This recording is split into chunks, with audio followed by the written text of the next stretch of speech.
Alors, chez Porsche, on travaille directement sur un V8 hydrogène de 590 chevaux. D'accord. Porsche explore de nombreuses solutions pour un métier du futur. Outre l'électrique et un intérêt maintes fois exprimé sur les carburants synthétiques, l'entreprise de Schaffhausen s'est également essayé à un moteur V8 hydrogène. Pour l'instant, il ne s'agit que d'un projet virtuel.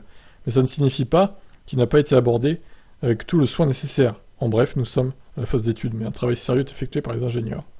Le moteur que Porsche a conçu pour être compatible avec la combustion hydrogène est un V8 de 4 litres 4 à double turbocompresseur, probablement dérivé des unités que la société utilise encore aujourd'hui sur certains modèles. Pour analyser ce potentiel, les ingénieurs allemands ont utilisé un logiciel de simulation de pointe. L'objectif est apporter toutes les modifications nécessaires pour obtenir un groupe moteur performant, fiable et efficace. Parmi les problèmes qui ont été abordés, il y a celui de l'admission, avec la nécessité d'avoir plus d'air dans la chambre de combustion pour garantir des niveaux de puissance acceptables et une combustion propre. Pour y parvenir, les ingénieurs ont mis au point une combustion plus faible. L'utilisation d'hydrogène par rapport à l'essence entraîne également des températures de combustion plus basses. Il est donc plus difficile pour les gaz d'échappement de s'échapper, ce qui a également été un effet négatif sur la vitesse de rotation des turbines.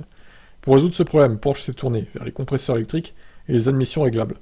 Grâce à toutes ces modifs, le V8 de Porsche, dont le fonctionnement est finalement similaire à celui des moteurs hydrogène de Toyota et BMW, est crédité d'une puissance de 590 chevaux.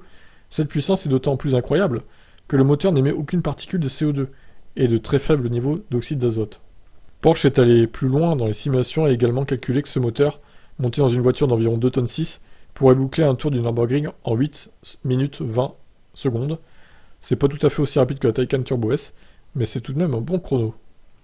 Alors ouais, ça c'est... Je pense à ça pour la F1 notamment, qui pourrait éventuellement servir pour une future réglementation en Formule 1 pour en 2026, parce qu'ils n'ont pas voté ça du coup, mais pour plus tard, donc un V8 hydrogène, comme ça réconcilierait les pros électriques et les pros thermiques, vu que ce sera un V8 thermique, mais qui marche à hydrogène en fait, donc qui est plus propre, beaucoup plus propre. Donc écoutez, étonnante trouvaille, à surveiller. Bon, encore une fois, voilà, faut voir combien ça consomme d'hydrogène par contre, et le coût aux 100 km, parce que ça c'est ça qui va vraiment, qui va finalement dire si ça va marcher ou pas pour le grand public. Je vous laisse commenter. Ciao.